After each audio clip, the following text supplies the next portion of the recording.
जितना हम इस बात को पहचान पाएंगे ठीक ठीक, उतना ये एक आधार हो सकता है जो हमको ठीक भाव से जीने की प्रेरणा दे सके। और निश्चित रूप से जब जो घटना घट रही है तब हम इस नियम के प्रति सजग हैं तो वो काम कर सकता है।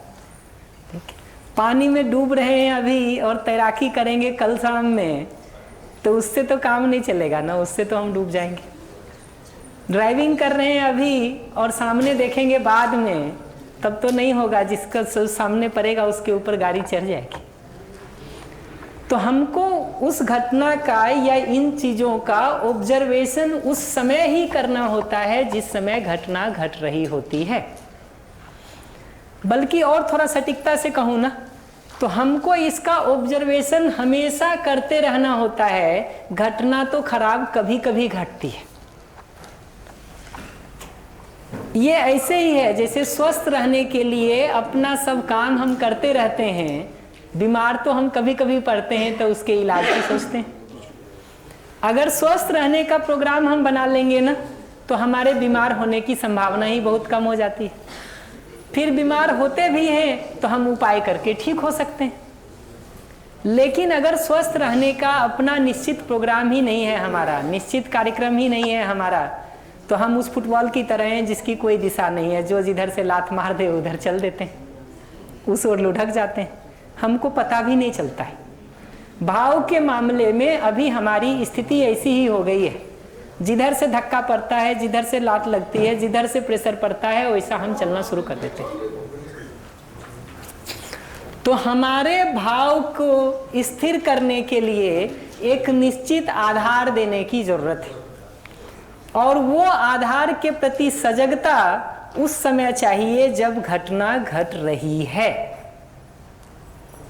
तो जब आप हमको ऊंची आवाज में बोल रहे हैं, जब आप हमारे साथ कुछ विरोध पूर्वक कर रहे हैं, जब आपकी कोई आदत हमको ठीक नहीं लग रही है, जब आपका कुछ कहना हमको पसंद नहीं आ रहा है, उस समय पर भी ये देखने की जरूरत है कि मूलतः मानव सही को समझना चाहता है, सही जीना चाहता है, अपना शुभ चाहता है, हमारा भी शुभ चाहता है, और गलती नासमझी बस योग्यता के अभाव में अपनी जरूरतों को गलत तरह से पूरा करने के प्रयास में होता है।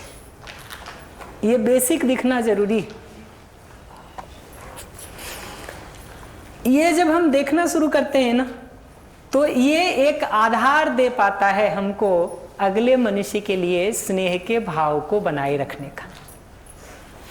दूसरी बात हमने ये कही थी कि उस गलती करते हुए व्यक्ति के लिए अपमान में, विरोध में, क्रोध में, ईर्ष्या में, नफरत में रहते हुए उस व्यक्ति के लिए दूसरी बात ये दिख पाने की जरूरत है कि उसने अपने अंदर आग लगा लिया है और उसमें वो जल रहा है, पीड़ित हो रहा है, असहज है, दुखी है, परेशान है। ठीक। तीसरी बात ये देखने के लिए कहा था कि अगर आपने उसकी अच्छाइयों की लिस्ट बनाई है और वो लिस्ट आपको दिख रही है, तो उसकी कमियां जब दिखाई देती हैं, उस समय प्रयास पूर्वक उसकी अच्छाई वाले उस लिस्ट को भी देखा जाए। और ये अच्छाई वाले लिस्ट को आप उस समय तभी देख सकते हैं जब आप शांत समय में उस लिस्ट को बनाने का काम कर चुके हैं।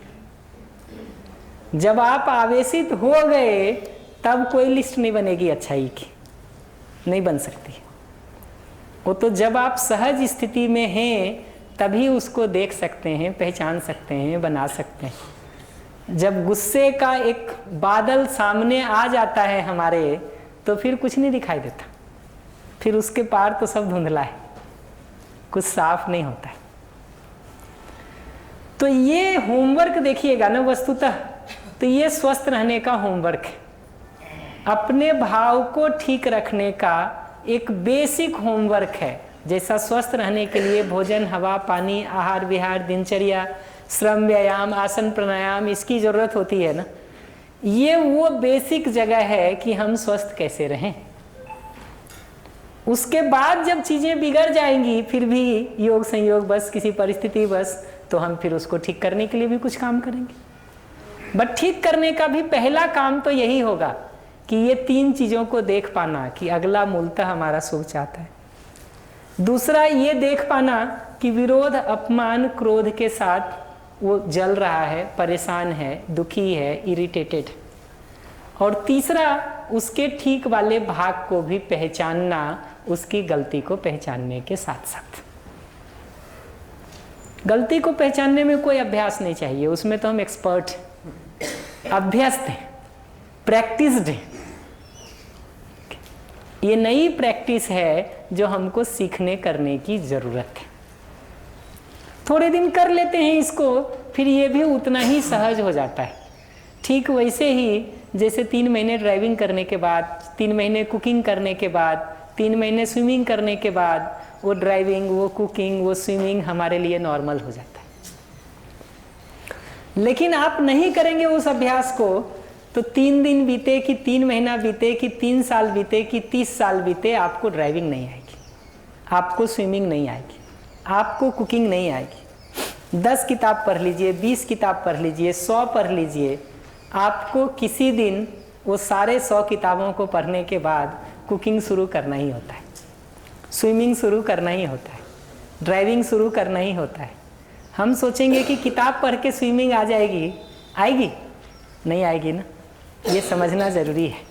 जैसे वो नहीं आता वैसे व्यवहार में भी ये बदलाव करने के लिए तो हमको अभ्यास की ज़रूरत है। बल्कि यहाँ अभ्यास की ज़रूरत ज़्यादा इसलिए है कि कुकिंग में फिर भी आप कुछ गलत सीख के नहीं रखें, ड्राइविंग में आप कुछ गलत सीख के नहीं रखें, स्विमिंग में आप कुछ गलत सीख के नहीं रखे हैं, तो आप जीरो से शुरू करते हैं।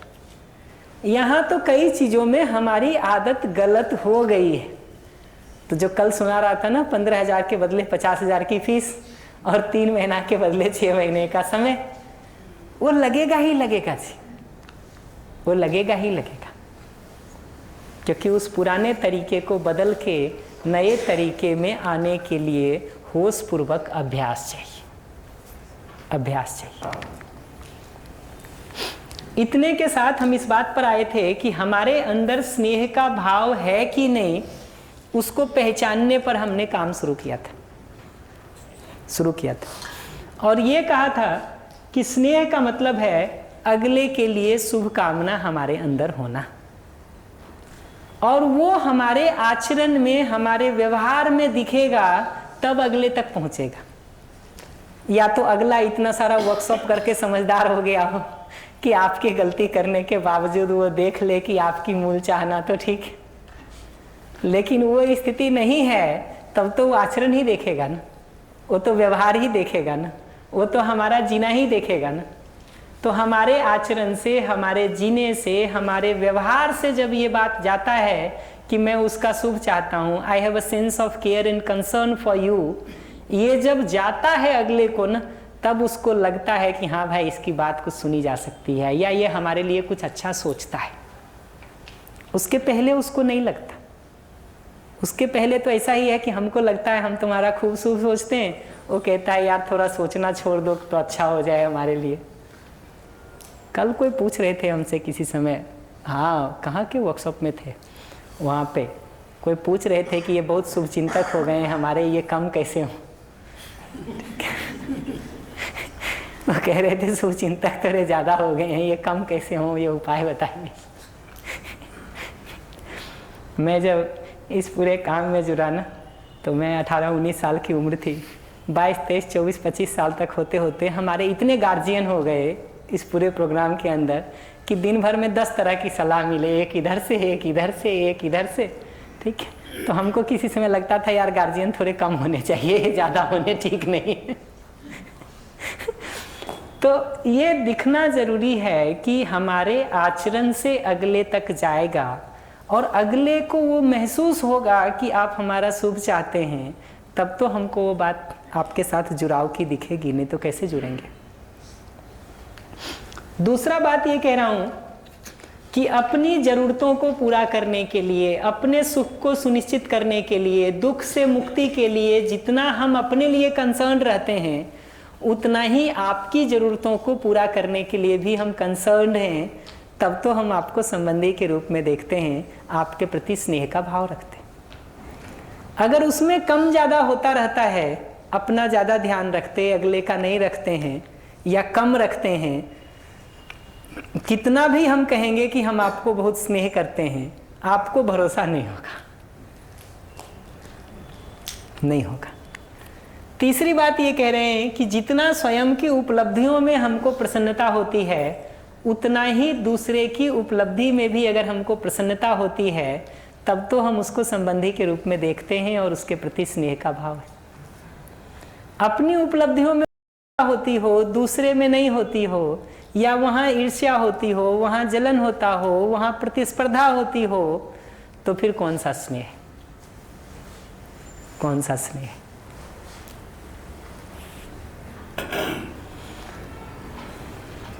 इतने पर कोई प्रश्न हो इमीडिएटली तो हम एक बार उसको रिस्पॉन्ड कर देंगे, नहीं तो हम नीचे आएंगे। माइक दे दीजिए। जैसे अभी आपने कहा कि शौक या जरूरत के लिए हमारा सामने वाले के लिए रहता है, तो इसमें एक घटना है छोटी सी कि मेरे रिलेटिव जो है मेरे से 10,000 रुपये लेकर के गए, यानी के बाद उन्होंने 1 साल 2 साल तक नहीं उसका ख्याल रखा। उसके बाद तीसरी साल आते हैं और दोबारा से जो है हमसे फिर से पैसे मांगते हैं। तो हमारा तो वो है कि रिलेटिव है, आदमी इनका सुख या जरूरत को पूरा करना है, लेकिन वो बात जो पहले की है वो उसको वहाँ पर अटक जाती है। एग्जैक्टली। तो अब देखिएगा ना, इन जगहों पर अगर मैं देखता हूँ ना, आप अगर सीधा यहाँ शुरू करेंगे कि मैं नहीं दूंगा पैसे, तो अगले को ये सुनाई देगा कि आप उसका ध्यान नहीं रखते। लेकिन जब आप कहते हैं कि मैं नहीं दूंगा पैसे ना, तो मैं उसको ऐसे सुनता हूँ कि यार पिछला 10,000 हमको 3 साल से नहीं मिला है, उसकी बहुत पीड़ा है हमको, उसका क्या होगा पहले ये बताओ। ठीक है, ये पूछ रहे हैं आप। एक मिनट, ये पूछ रहे हैं आप। दूसरा आप ये पूछ रहे हैं कि ये 20,000 तुमको दे देंगे तो जैसा वो डूब गया था ऐसा ये भी तो नहीं डूबेगा। उसका भय है आपको, उसकी चिंता है आपको, उसकी घबराहट है आपको। आप बोले चाहे जो भी, हमको सुनाई ये 2 बात देगी। अगर हमसे पूछिएगा तो हमको सुनाई ये 2 बात देगी, क्योंकि मूल कंसर्न भी तो यही है ना आपका, कि नहीं है? संबंध तो विच्छेद हो रहा है, नहीं देते तब भी विच्छेद हो रहा है, मांगते तब भी विच्छेद। वही आता हूँ ना। देखिए, ये तो समझ में आ गया ना कि दोनों हालत में संबंध विच्छेद हो रहा है, इसलिए उससे नहीं संबंध बचेगा। यही बता रहा हूँ मैं भी। बचेगा ऐसे कि जो आपका मूल कंसर्न है ना, ठीक है, 2 कंसर्न है आपका। एक कंसर्न यह है कि वो जो पिछला 10,000 आपने दिया था और 3 साल से नहीं मिला है, उसकी पीड़ा है आपको, उसका दुख है आपको। दूसरा, ये 20,000 देंगे तो साल भर बाद लौट के आएगा कि नहीं, इसका भय है आपको, इसकी चिंता है आपको, इसकी घबराहट है आपको। ये बात ठीक है? ये दोनों बातों को शिष्टता और सभ्यता के साथ बताना होता है अगले को। मैं बिल्कुल नहीं कह रहा हूं कि आप 10,000, 20,000, 50,000 का चेक काट के दे दीजिए, कुछ निष्कर्ष नहीं निकलेगा। ये 2 बिंदुओं पर ठीक से बात होनी होती है अगले से, बिना अपमान में गए, बिना विरोध में गए, बिना घृणा में गए, बिना दूसरे को नीचा दिखाए, बिना दूसरे को कम किए। ये दोनों बिंदुओं पर बात करनी होती है। तरीका इसका ये होता है। तो सुख तो तभी पहुंचेगा जब वो उसको पैसा ले लेगा ना। ऐसा आपको लगता है? अगर पैसा से सुख मिल गया होता तो आपका पिछला 10,000 से वो सुखी होता। हमारा मतलब ये है कि संबंध तो विच्छेद हो ही रहा है, अगर आप और भी दे देते तब भी विच्छेद नहीं हो रहा है। इसीलिए तो मैं कह रहा हूं कि इससे पता चल रहा है कि पैसे से सुख नहीं होगा, तभी तो वो संबंध विच्छेद हो रहा है। इसलिए पैसा देके वो हल नहीं होगा, वो हल होगा इन 2 कंसर्न पर चर्चा होने से, जो हमारा मूल कंसर्न है। मैं अगर देखता हूं ना आपके संबंधी की जगह से, तो मैं ये नहीं देखता हूं कि आप पैसा देना नहीं चाहते हैं, मैं ये देखता हूं कि आपको लौटने का भय है, आप इसलिए मना कर रहे हैं। और ये अगर सुन पाएंगे ना तो हम डायलॉग कर सकते हैं आपसे। अगर हमको वो संबंधी होते और हमको बात करनी होती ना। मैंने यही बात रखी कि जो पहले दिया था 3 साल पहले, उसका क्या करेंगे, और वो जो मांग रहे थे उसको हमने ब्रेक किया, लेकिन उसके बाद आज दिन तक कोई संबंध चला ही नहीं। वही कह रहा हूं, तो जो आपने किया ना उसको थोड़ा रुक के देखिएगा। एक दिन शाम को डेमो करेंगे ना भाई, आज से कल तक में जिस तरीके से आपने किया होगा वो कहिएगा किसी को, और सामने वाले से पूछिएगा कि ये सुन के तुमको कैसा लगा। ठीक है? आपको पता चलेगा कि हमारे एक्सप्रेशन में कहाँ चूक हो रही है। हमको लगता तो है कि हम ठीक कर रहे हैं, लेकिन जो हमारा तरीका होता है ना, वो हमारी बात कम पहुंचाता है, दूसरे को घायल ज़्यादा करता है। अभी अगर अपने बात करने के डिज़ाइन को देखेंगे ना, बात वो कम पहुंचाता है दूसरे तक कि हमारा कंसर्न क्या है उसको, ठीक है। चुभाता दूसरे को ज़्यादा है, घायल दूसरे को ज़्यादा करता है। उस जगह पर कितना भी बात करिएगा, निष्कर्ष कुछ नहीं निकलेगा। हम स्टेप वाइज भी बात करेंगे और उसको करके देखिएगा ना आप उस डेमो को कि होता है कि नहीं होता है, और बात आगे बढ़ती है कि नहीं। मैं तो आपको रोल दे सकता हूँ अपने उस संबंधी का, आपकी जगह से मैं बात करता हूँ, देखिए बात बढ़ती है कि नहीं। डेमो करके देख लेंगे, हम डेमो करके देख लेंगे, इसमें क्या है। चूज करके रखते हैं इसको, ग्रुप में करिएगा, नहीं तो हम यहाँ डेमो करके दिखा देंगे आपको।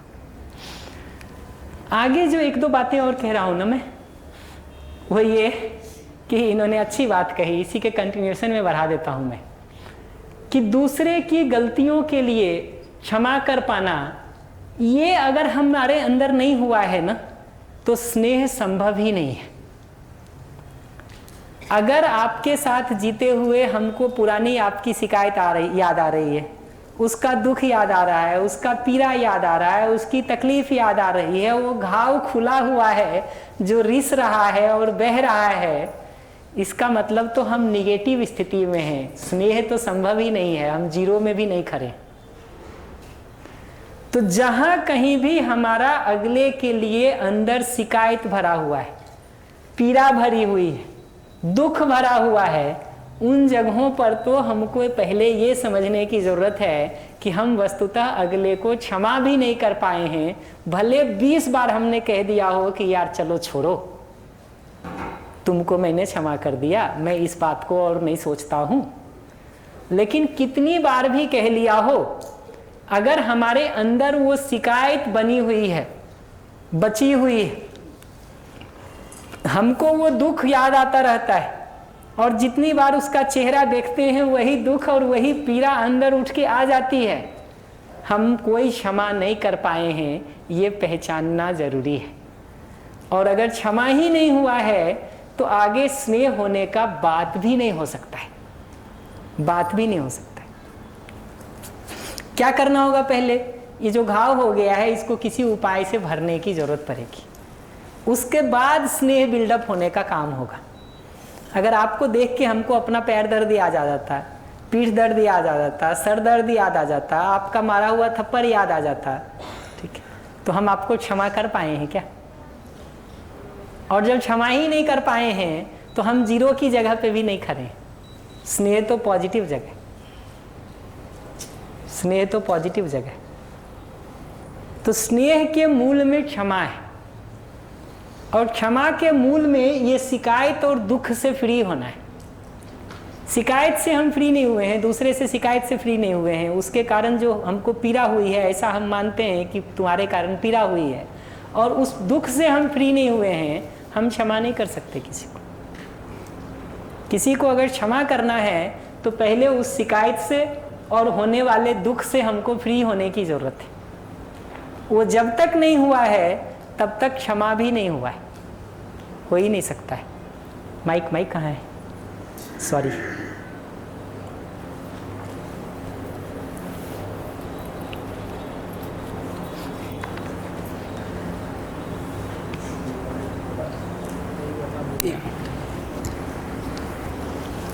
सर मेरा क्वेश्चन ये है कि अपन स्नेह के अंदर हैं वो तो ठीक है, यदि अपन सामने वाले का सुख चाहते हैं और उसको देख के कोई थर्ड पर्सन यदि अपने फ्यूचर पे मतलब ये बोल सकते हैं कि फ्यूचर को इफ़ेक्ट करें, तो फिर क्या कर सकते हैं? किसी भी जगह पर देखिए क्या करें का एक ही उत्तर है, संवाद। नहीं तो दूसरा उपाय डंडा मारिए। मैं उस पक्ष में तो नहीं हूँ। एक ही उत्तर है किसी भी जगह पर, क्या करेंगे? संवाद। ये तीसरे पर्सन चौथे पर्सन किसी को भी जो कठिनाई होती है वो कठिनाई क्यों होती है? किसी जगह पर आप उसका ध्यान नहीं रखते हैं, इसलिए।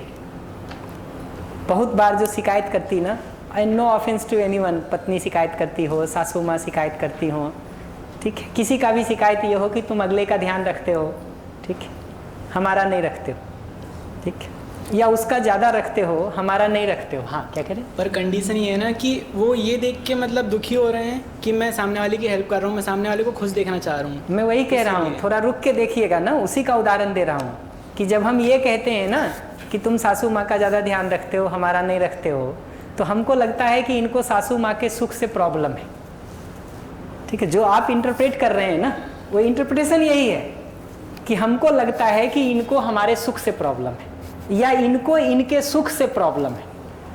प्रॉब्लम उससे नहीं है, प्रॉब्लम इस बात से है कि अगला ये कह रहा है कि तुम हमारा एप्रोप्रिएट ध्यान नहीं रखते हो, उसकी पीड़ा है हमको। फिर आप कहीं भी जाके कुछ भी करिएगा, वो शिकायत तो रहेगी जी।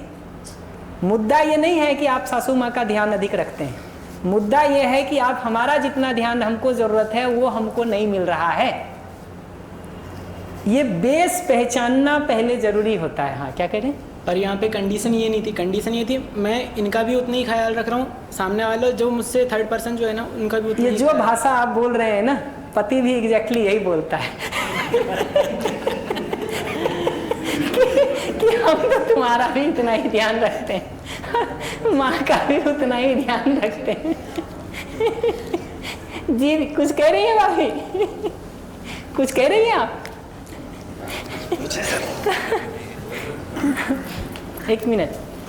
तो क्या होता है, हमको लगता है ऐसा, हम आपके चाहने पर डाउट नहीं कर रहे हैं, हम तो आपको बता रहे हैं कि अगले का इंटरप्रिटेशन क्या है, पहले ये तो पहचानिए।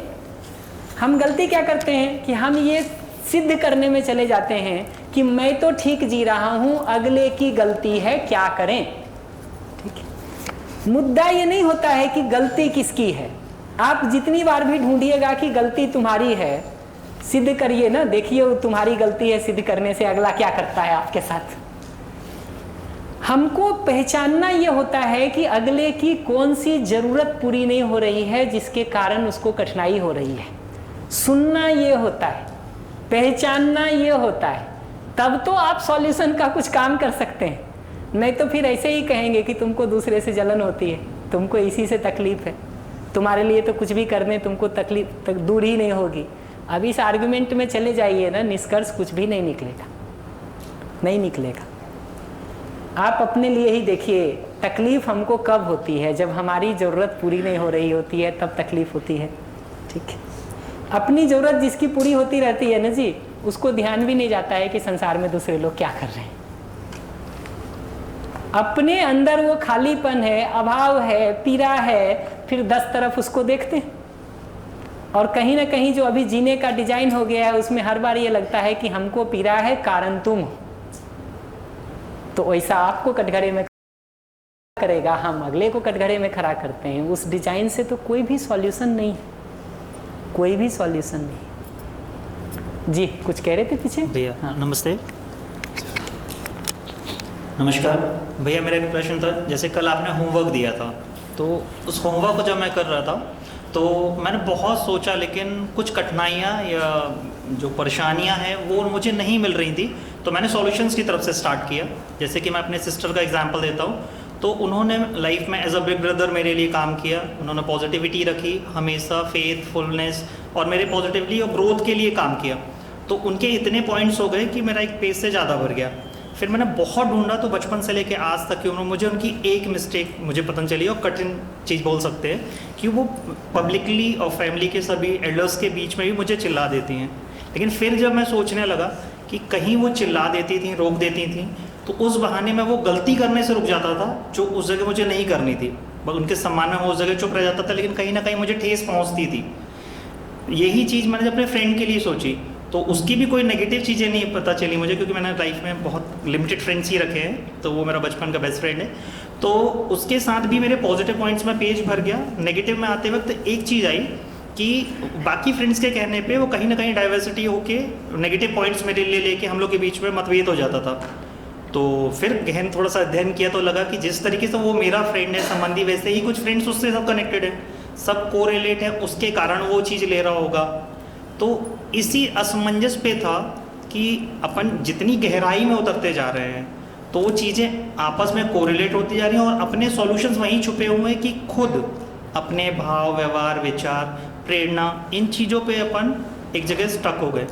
लेकिन कहीं ना कहीं वो चीज़ हिट कर जाती कि अगर उस समय में ट्रिगर होके वो चीज़ कर देता तो उसका रिज़ल्ट और ख़तरनाक हो सकता था। तो उसके लिए कुछ ऐसा सॉल्यूशन कि एट इंस्टेंट वो चीज़ जो आती है उसको कैसे कंट्रोल कर लिया जाए। अभी तो अपन, जैसे मैंने लास्ट टाइम भी आपको कहा था, स्वीकृति और सहज स्वीकृति के अनुसार, तो उस टाइम स्वीकृति बड़े होने का मैं सह लिया था, इन कई बार नहीं कर पाते। तो कुछ एक ऐसा सॉल्यूशन या तरीका, बस वो आपकी तरफ से जानना चाहूँगा। देखिए, अभी तो जो आप कह रहे हैं ना, वो दूसरा प्रश्न है। उसके लिए तो किसी और वर्कशॉप में आइए, कुछ और कंटेंट पर बात करिए। आज तो मैं थोड़ा स्नेह पर बात कर रहा हूँ, थोड़ी सरलता पर और बात कर दूंगा, स्पेस होगा किसी दिन। तो अभी तो हम इस पर बात करेंगे कि अगले के लिए जब पूरा पेज भर गया आपका, तो रुक के एक बार ये पूछिए कि अगले से मतभेद क्यों हो जाता है फिर आपका। और मतभेद जब होता है उस समय भी हमारा भाव ठीक क्यों नहीं रहता है, ये सवाल अपने से पूछना जरूरी है। कि पूरा पेज भर गया है और कमी एक नहीं दिख रही है, ठीक है, या एक दिख रही है, तो अगले के प्रति वो स्नेह, वो आत्मीयता मेरा क्यों नहीं बना रहता है, ये सवाल पूछा जाए अपने से। और अगर बना रहता है तो संबंध आपका बहुत अच्छा होगा, मैं इतना ही कह सकता हूँ। तो अभी तो हम इतने पर ही फोकस कर रहे हैं कि परस्परता में वो स्नेह का भाव हमारा ठीक ठीक बना रहे, उसके लिए क्या करें। आप बाकी जो गलतियां कर रहे हैं, जहां उन्होंने रोक दिया, आपको बचा दिया, वो गलतियां कैसे ठीक होंगी, उसके लिए ये जगह नहीं है, ठीक है। उसके लिए तो सरलता पर थोड़ी बात कर दूंगा। अगर अहंकार उसका कारण होगा तो थोड़ा हल हो जाएगा, ठीक है। समय होगा तो अभय पर बात कर दूंगा, भय उसका कारण होगा तो थोड़ा हल हो जाएगा। लेकिन ये वर्कशॉप का मेन फोकस वो नहीं है।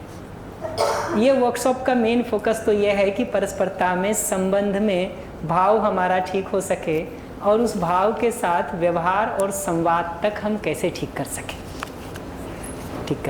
वो गोल फिक्स करना जरूरी है। जी, आप कुछ कह रहे थे क्या बात रजनी बाबू? हाँ, आप कुछ कह रहे थे? नहीं, बढ़िया। भैया मैं कुछ पूछना चाहती हूँ। हाँ, माइक काम नहीं। बताइए। एक दो प्रश्न लेके हम उसको अब थोड़ी देर के लिए रोकेंगे। भैया मैं ये जानना चाह रही हूँ कि संबंधों की यदि हम बात कर रहे हैं, तो प्रोफेशनली यदि हम आगे बढ़ रहे हैं अपने प्रोफेशन में, और कुछ लोग आपसे जेलसी रखते हैं, अब जेलसी के फलस्वरूप उन्होंने आपसे कुछ नहीं कहा, लेकिन एक ग्रुप बना लिया आपके अगेंस्ट में। अब उस ग्रुप ने आपके खिलाफ साजिशें करनी शुरू की, और उन साजिशों में वो लोग आपका टोटली बाइकआउट करवाने की कोशिश कर रहे हैं किसी भी चीज़ में। आप ये बात जानते हैं, लेकिन आपने उन लोगों से कुछ नहीं कहा। तो अब ऐसी सिचुएशन में उन लोगों के प्रति स्नेह कैसे संभव है, उनसे और एक हेल्दी रिलेशन कैसे बनाया सही जा बात सकता कह रहे हैं। ये स्नेह इसलिए नहीं रह पा रहा है क्योंकि इतनी सारी घटनाओं को देख करके हम उनके बारे में एक नकारात्मक निष्कर्ष निकाले जा रहे हैं।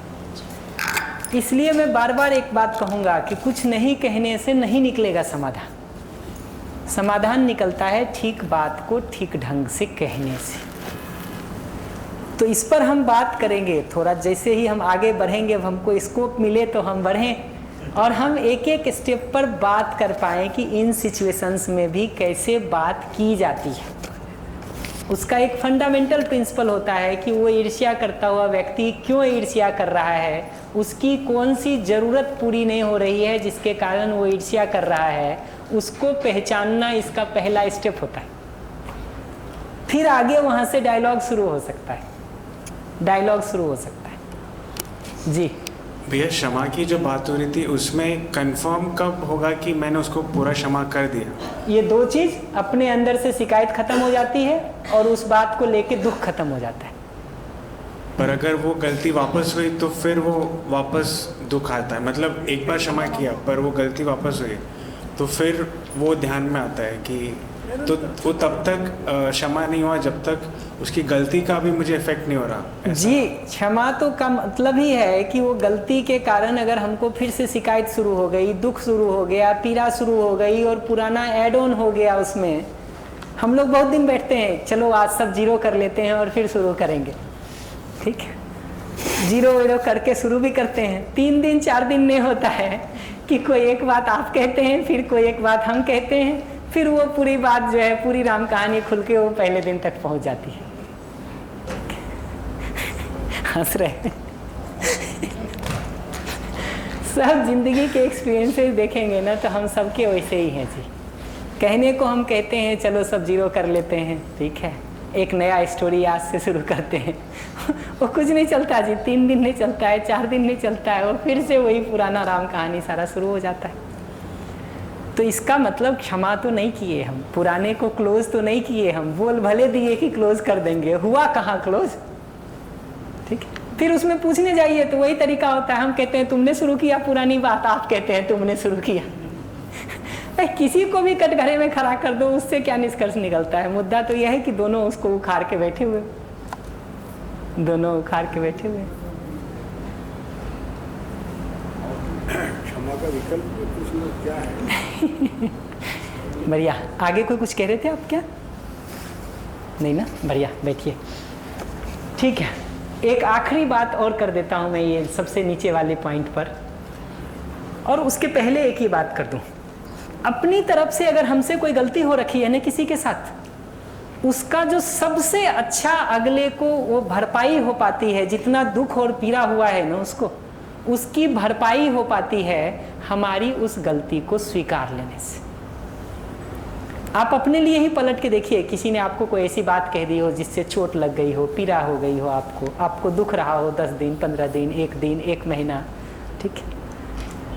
अगर वो उस गलती को ईमानदारी से आपके साथ स्वीकार ले, आपको आराम मिलता है कि नहीं मिलता है? वही सिद्धांत अगले के लिए भी लागू होता है। हम अभी चूक क्या करते हैं कि उसको स्वीकारने के बदले, ठीक है, जाने अनजाने जस्टिफिकेशंस देना शुरू करते हैं कि ये कारण से हमको करना पड़ा। जितना ज़्यादा जोर से हम जस्टिफिकेशन देते हैं, उतना अगले का घाव और बढ़ता चला जाता है। हमको लगता है हम सारा जस्टिफिकेशन देके चीज़ों को ठीक करना चाह रहे हैं। ये जितना भी जस्टिफिकेशन देना हो, ये सेकेंडरी बात है। पहली बात यह है कि अगले को चोट लगी है, अगले को पीड़ा हुई है, अगले को आहत हुआ है, तो उसको उसका रिकॉग्निशन चाहिए और उस पर आराम चाहिए। वो अगर नहीं है तो वो जस्टिफिकेशन सुन पाने की स्थिति में भी नहीं है। और कई बार तो जस्टिफिकेशन देते समय हमको पता भी नहीं चलता है कि कब हम तर्क से कुतर्क में आ गए, कब हम पैरामीटर्स बदल लिए, अगले के लिए कुछ और, अपने लिए कुछ और, वो पता भी नहीं चलता है, हमको पता भी नहीं चलता। ये जो आखिरी बात लिखा है नेहा, वो ये लिखा है कि जो हमारी रिस्पॉन्सिबिलिटीज होती है किसी संबंध में, उसको स्वेच्छा और प्रसन्नता के साथ हम निर्वाह कर रहे हैं, तो हमारा आपके प्रति स्नेह का भाव है। अगर अपने निर्वाह पर ध्यान नहीं है, सिर्फ आप हमारे साथ सब ठीक निर्वाह कर रहे हैं कि नहीं, इसको हम ध्यान रखे हुए हैं, तो कोई स्नेह नहीं है। या आपके लिए करना हमको बोझ लगने लगा है, तो भी इसका मतलब है कि स्नेह चूक रहा है, चूक रहा है। मैं बार बार ये उदाहरण देता हूँ, आपके घर में कोई ऐसा अतिथि आए जिसके लिए आपके मन में बहुत स्नेह का भाव हो, उसके लिए चाय नाश्ता बनाना, उसके लिए खाना देना आपको बोझ नहीं लगता है, बल्कि प्रसन्नता देती है। अभी हमको लगता है कि काम हमको तकलीफ देता है, काम तकलीफ नहीं देता है अगर अगले के लिए स्नेह का भाव हो, बल्कि काम आपको प्रसन्नता देती है। कई बार जिनके लिए स्नेह का भाव होता है, उनके लिए कुछ करके हमको खुशी मिलती है, खुशी मिलती है। परस्परता में एक दूसरे के लिए वो स्नेह का भाव नहीं होता है, वो आत्मीयता का भाव नहीं होता है, तो हम हर छोटी से छोटी चीज में हिसाब लगाना शुरू करते हैं, कितना हम कर रहे हैं, कितना तुम कर रहे हो।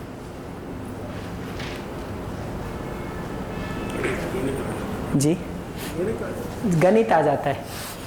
तो घर में कोई वो संबंधी आए ना जिसके लिए स्नेह का भाव हो, चाय नाश्ता देना हमको बोझ नहीं लगता, बल्कि खुशी देती है।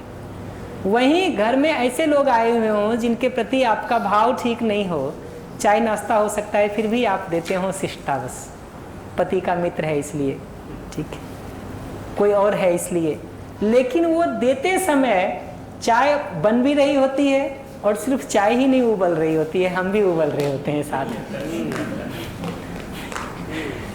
तो ये दिखना जरूरी है कि वही काम स्नेह के भाव के साथ हम स्वेच्छापूर्वक करते हैं, प्रसन्नता के साथ करते हैं। स्नेह का भाव नहीं हो तब वो स्वेच्छा नहीं होकर दबाव होता है, और प्रसन्नता नहीं होकर के अंदर एक बेचैनी होती है, एक तनाव होता है, एक इरिटेशन होता है। और चाय में भी टेस्ट नहीं आता।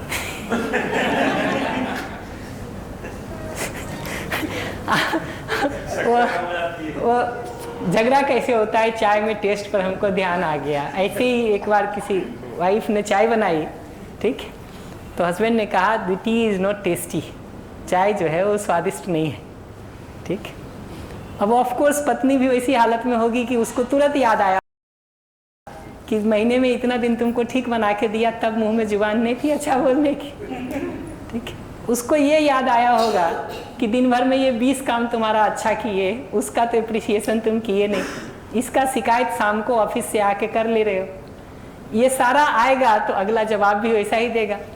तो हस्बैंड ने कहा the tea is not tasty, wife ने कहा so is our life this days. कहा कि हमारी जिंदगी भी जो है रसीन हो गई है इन दिनों, सिर्फ चाय ही रसीन नहीं है, हमारी जिंदगी भी हो गई है। अब सारे मुद्दे जो है वो चाय से छूट के दूसरे डिस्कशन पे चले जाएंगे जी, जाएंगे जाएंगे। तो स्वेच्छा और प्रसन्नता के साथ जब हम अपने संबंध का निर्वाह करते हैं ना, तो स्नेह के भाव के साथ वो हो पाता है। उल्टा में देखिएगा तो जहाँ स्वेच्छा और प्रसन्नता हमको कोई काम नहीं दे रहा है, इसका मतलब वहाँ स्नेह नहीं है। स्वेच्छा के बदले दबाव से हम कर रहे हैं, प्रसन्नता के बदले वो बोझ लग रहा है, बेचैनी दे रहा है, इसका मतलब वहाँ स्नेह नहीं है मेरा। ये पहचानना जरूरी है, जरूरी है जी। इस शिविर में भी हम स्वेच्छा से, वही वो तो आपको देखना पड़ेगा कि स्वेच्छा से आए हैं कि पत्नी धक्का दे के भेजी।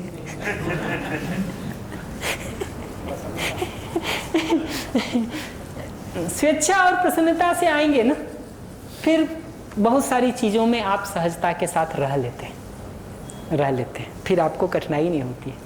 धक्का मार के जो लोग भेजे हुए होते हैं, कई शिविरों में ऐसे लोग आते ही हैं, ठीक है, जिनको धक्का मार के भेज दिए होते हैं, कभी घर के लोग, कभी ऑफिस के लोग। वो पहले 3 दिन तक आप देखिएगा ना, इतने तरह के सवाल पूछ रहे होते हैं शिविर में कि वो सब चलता रहता, और तीसरे चौथे दिन तक जाके उनका थोड़ा सेटल होता है संबंध की कुछ चर्चाओं के साथ, और फिर वो सुनना शुरू करते हैं, नहीं तो वैसे ही चलता रहता है। ये जो आखिरी बात लिखी हुई है ना, वो ये कि जब हम दूसरे के साथ जीने जा रहे हैं और उसको सहयोग करना चाहते हैं ना, तो सहयोग का क्रम क्या है। सहयोग का पहला जगह है कि हम उसके साथ विश्वास, सम्मान, स्नेह जैसे भावों से जीतें। इसका मतलब हमारी भाषा में, हमारे आचरण में ब्लेम नहीं है, कंप्लेन नहीं है, जजमेंट नहीं है, शिकायत नहीं है, आरोप प्रत्यारोप नहीं है। देवता दूसरा जगह ये दिखाई देता है कि हम आपको सहयोग करते हैं तो सेवा की जगह पर हम कुछ कर पाते हैं। सेवा का मतलब क्या है, हमको और आपको दोनों को बैठ के अगर चाय पीना है, ठीक, हम आपका मुंह देखें कि आप बना के लाओ और हम दोनों पिए, आप हमारा मुंह देखो कि जो है तुम चाय बना के लाओ और हम दोनों पिए। हम कितना भी कहें कि हम स्नेह रखते हैं बहुत तुम्हारे लिए, कोई स्नेह तो है नहीं ना, अगर हम ये उम्मीद कर रहे हैं कि आप चाय लाओ, खुद भी पियो और हमको भी पिलाओ। तो एक पुरानी कहानी है ना, पिताजी ने जो है छोटे भाई को, छोटे बेटे को कहा पिताजी ने कि पापा, छोटे बेटे को पापा ने कहा कि बेटा जा कर के पानी ले आओ, ठीक। तो बेटे ने जवाब दिया, पिताजी आप खुद ही उठ के पी लीजिए, ठीक। पढ़ लिया होगा, किसी हॉस्टल में 2-4 साल रह गया होगा, उसके बाद उसकी कोई आदत नहीं रह जाती करने की। उसने कहा पिताजी आप खुद ही पी लीजिए ना। तो उन्होंने बड़े बेटे की ओर मुड़ के देखा, कहा ये कितना बदतमीज हो गया है, देखो इतना भी नहीं सुनता है। तो बड़े वाले ने कहा बिल्कुल ठीक कह रहे हैं पिताजी, एकदम बदतमीज हो गया है ये, आप जाके किचन से पानी ले लीजिए और हमारे लिए भी 1 गिलास लेते आइएगा।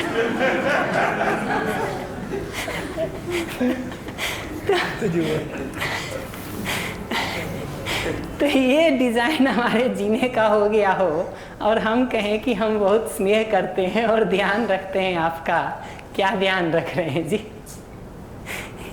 क्या ध्यान रख रहे हैं? पिलाते पिलाते भी डिमांड कर देते हैं कि ये खिलाओ, ये टेस्ट तो वैसे ही खराब हो जाता है। सही बात है।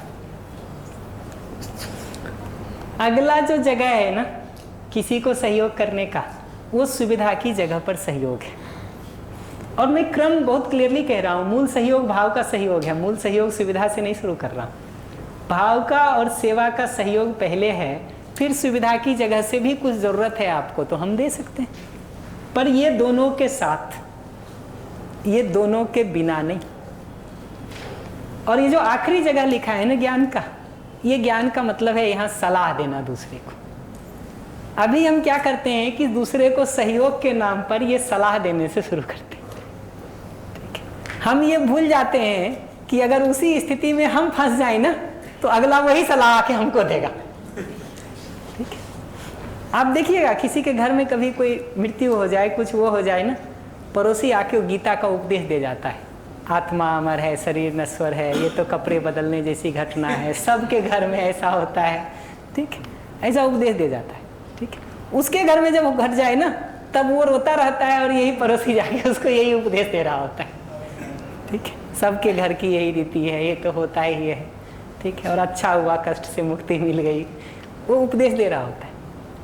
हमको ये दिखना जरूरी है कि ज़्यादातर समय जो उपदेश हम दे रहे होते हैं अगले को, वो अगले को भी देने आता है। हमको लगता है हम बड़ी ज्ञान की बात बता दे रहे हैं उसके, और ज्ञान चक्षु खुल नहीं रहे हैं उसके पर्याप्त खुले हुए हैं दूसरों को सलाह देने के मामले में। जी कुछ कह रहे थे आप? कुछ नहीं, वो तो नेचुरल है। इतने बड़े दुख का पहाड़ आया है तो कुछ तो उसको चाहिए। पीछे सुनाई नहीं पड़ती है। ये जो भैया आप जो बात कह रहे हैं ना आखिरी में ज्ञान का, तो मैं समझता हूँ कि ये प्रथम नंबर पर भी आना चाहिए। जैसे अपन ने मौलिक ज्ञान में रखा कि अस्तित्व में मानव अखंड है और हर इकाई अवस्था में है, दूसरे के साथ भागीदार भी है। और तीसरा, मैं अपना सुख चाहता हूँ तो अपने सुख में ही दूसरे के साथ मेरा सुख यानी को एग्जिस्टेंस है। मतलब अस्तित्व में कोई इकाई ऐसी नहीं है जो स्वयं में सुखी है और वो अपने आप में सुखी है। परस्परता में सुख के प्रमाणित किया जा सकता है। तो जो अभी परंपरा में जो एक दूसरे को जो राहत देते हैं, वो जो उनके पास है वही बांटते हैं। जैसे जा करके उनके पास बैठना भी एक बहुत बड़ी बात होती है दुख के समय में। तो परंपरा में अभी तक यहाँ तक तो आ चुके हैं कि कम से कम उनके पास स्पष्टता नहीं है, लेकिन दुख में भागीदार तो होते हैं। वही तो मैं ये बिल्कुल नहीं कह रहा हूँ कि भागीदार ना हो, ये मैं बिल्कुल नहीं कह रहा हूँ। मैं कह रहा हूँ कि कठिन परिस्थितियों में सलाह से ज़्यादा महत्वपूर्ण होता है उसको कठिनाई से बाहर निकलने के लिए सपोर्टिंग हैंड देना। कठिन परिस्थितियों में उसको सलाह देने से, और सलाह के नाम पर भी बहुत बार हम सलाह देने के बदले ताना मार रहे होते हैं। जी सलाह देने के नाम पर ना हम ताना मार रहे होते हैं कि अब भुगतो मजा। ठीक है, जब समझा रहे थे तब तो आँख खुली नहीं थी तुम्हारी। ठीक है, ये जो डिज़ाइन होता है हमारा, वो डिज़ाइन ऐसा होता है। तो कुछ ना करें, मैं ये नहीं कह रहा हूँ। मैं कह रहा हूँ मूल मुद्दा कठिनाई में फंसे हुए व्यक्ति के लिए सपोर्टिंग हैंड प्रोवाइड करना होता है, ना कि मुंह चला के सलाह देना होता है। इतनी बात मैं कह रहा हूँ। अगर वो सपोर्टिंग हैंड देंगे ना तो फिर वो सलाह सुनने की जगह पर आता है, और फिर सलाह दी भी जा सकती है, ताकि वो कठिन परिस्थितियां ना पैदा हों, दी भी जा सकती है। लेकिन उस सपोर्टिंग हैंड के साथ ही वो सलाह सुनने की जगह पर हो पाता है, उसके बिना नहीं होता है। जो मैं कल भी कह रहा था ना कि राह पे चलते हुए कोई आदमी गड्ढे में गिर जाए, आप उसको कितना भी कहिए कि दिन के उजाले में तुमको दिखाई नहीं देता है, आँख खोल के चला करो, इतने दिन से सिखा रहे हैं कि ठीक से चलने का वो किया करो। ठीक, वो सुनने से उसको आराम मिलेगा गड्ढे में गिरे हुए व्यक्ति को, या ये सुन के उसका गुस्सा और बढ़ेगा? ये पहचानना ज़रूरी है। पहचानना ज़रूरी है। इसलिए वो बात लिखी है कि जो दूसरे को सहयोग का जगह है ना, वो भावपूर्ण जीने से सहयोग है, फिर सेवा से सहयोग है। तो गिरे हुए को आपने हाथ भरा के निकाल दिया है, ये सेवा है, ये सेवा है। आगे देखिएगा ना, स्नेह क्या नहीं है पे भी थोड़ी बात कर देता हूँ, ताकि आपको क्लियर हो जाए कि स्नेह का ये मतलब नहीं है कि हम दूसरे की हर मनमानी को मानेंगे। तो स्नेह का तात्पर्य दूसरे की कमियों से आंख मूंदना नहीं है। तो स्नेह का ये मतलब नहीं है कि बच्चा से बड़ा कोई भी गलती कर रहा है तो हम करेंगे बड़ा अच्छा काम कर रहे हो तो, ठीक है, या हम उस पर बात नहीं करेंगे। तो मतलब क्या है? मतलब है कि स्वयं अप्रभावित रहते हुए दूसरे को अधिकतम सहयोग करना। स्वयं अप्रभावित रहने का क्या मतलब है? इसका मतलब है कि अगले की कमियों को देख करके हमको गुस्सा नहीं आता है, हमको विरोध नहीं आता है, हमको इरिटेशन नहीं आता है, हमको नाराज़गी नहीं आती है, हमारा अपना मन भी खराब नहीं होता है। अगर वो मन खराब हो गया तो हम ही बिगड़ गए जी, और जब हम ही बिगड़ गए तो अब तो हमको संभालने वाला कोई दूसरा चाहिए। हम सहयोग क्या करेंगे दूसरे को? तो स्नेह का मतलब दूसरे की कमी से आंख मूंदना नहीं है, बल्कि उससे अप्रभावित रहते हुए उसको ठीक होने में अधिकतम सहयोग करना है। और दूसरी जगह लिखी है कि प्रभावित हो जाने पर हम खुद ही सामान्य नहीं रहते। आपको कोरोना हो रखा और मैं सेवा करने जाऊं, अगर हमको अपने ही बचाव का उपाय नहीं आता है और हम भी 2 दिन में कोरोना ग्रस्त हो जाएं, तब हम आपकी सेवा क्या करेंगे? अब तो हमको सेवा करने के लिए कोई तीसरा चाहिए पहले। नहीं, पर उस समय डॉक्टरों ने बहुत सेवा करी है ना, तो वही डॉक्टर सेवा कर पाए जो प्रॉपरली अपना सारा इंतजाम करते होंगे, नहीं तो साथ में वो भी जाएंगे, नहीं तो साथ में वो भी जाएंगे। उसी तरह से ये जब हम स्नेह की बात कर रहे हैं अपने हर संबंधी के साथ जीने का, तो उसका मतलब उसकी गलतियों को, बुराइयों को समर्थन देना या अप्रूवल देना नहीं है, बल्कि वो जहाँ भी खड़ा है, जिस जगह पे भी खड़ा है, वहाँ से उसको सहयोग देने के लिए तत्पर होना है। और मैं फिर से ध्यान दिलाऊंगा कि अगले को सहयोग देने के लिए तत्पर होने का मतलब अपने कठिनाई पैदा कर लेना नहीं है, अपनी शांति खो देना नहीं है, अपना इरिटेट हो जाना नहीं है, अपना दबाव लेना नहीं है, बल्कि अपनी सहजता के साथ अपनी सामान्य और स्वाभाविक स्थिति में रहते हुए जो सहयोग हम दूसरे को कर सकते हैं वो हम करते हैं, वो हम करते हैं। सॉरी, स्नेह की रेंज क्या होगी, ये बहुत अच्छी बात है। न्यूनतम जो स्नेह की रेंज की जरूरत है वह है अपने परिवार, अपने इष्ट मित्र, अपने संबंधी, अपने काम करने की जगह पर जिन लोगों के साथ हम जी रहे हैं, कम उतना रेंज नॉन सर्कल, मतलब जी नॉन सर्कल में हम इसको फैला रहे हैं, जितना हमारा जानने जी वालों का जी सर्कल। जी जी जी मिनिमम जो है वो जानने वाला नॉन सर्कल है, मिनिमम। पर जब आगे बढ़ाते जाएंगे उसको ना, तो धीरे धीरे मानव मात्र के साथ ही हमको वो संबंध दिखाई देता है। अगर आप समाज से अपने को जुड़ा हुआ देख पाते हैं तो समाज के साथ वो कंसर्न दिखेगा ही, ठीक है। अपने बच्चे के साथ संबंध को देख रहे हैं तो उसकी पढ़ाई लिखाई, बेहतर भविष्य की चिंता होती है। जैसे जैसे आप समाज से जुड़ने लगते हैं वैसे वैसे आपको समाज के हर बच्चे के लिए वो चिंता, वो कंसर्न होना शुरू हो जाता है। तो स्नेह का न्यूनतम जगह है जिन लोगों के साथ हम जी रहे हैं, और फिर धीरे धीरे आप अपने फैलाव को जितना देखते जाते हैं ना, वो सर्कल उतना बड़ा होता जाता है हमारे संबंध का, और स्नेह का भाव भी उतना फैलता चला जाता है, फैलता चला जाता है। एक दूसरा क्वेश्चन था कि जो ये जो स्नेह का, दो लोगों के बीच में स्नेह है, तो कोई एक्सटर्नल फैक्टर भी उसको इम्पैक्ट डाल देता है कभी कभी? जी डाल देता है ना, एक्सटर्नल फैक्टर हमारे स्नेह को इम्पैक्ट डाल देता है 2 कारण से। एक, हमारा आपसी आश्वस्ति जितना कमजोर होता है उतना ज़्यादा एक्सटर्नल फैक्टर इम्पैक्ट करता है। हमारी आपसी आश्वस्ति जितनी ज़्यादा होती है, एक्सटर्नल फैक्टर उतना कम इम्पैक्ट करता है। वो फेविकॉल का जोड़े का ऐड आता है, देखें 2 हाथी ऐसा खींच रहा होता है और जितना बॉन्डिंग ठीक होता है उतना बाहर के दबाव को आराम से झेल लेता है। जितना बॉन्डिंग कमजोर होता है उतना बड़ी आसानी से वो टूट जाता है। तो एक कारण तो वो होता है कि जिसके कारण ये टूट जाते हैं रिश्ते हमारे और एक्सटर्नल फैक्टर इम्पैक्ट कर जाते हैं।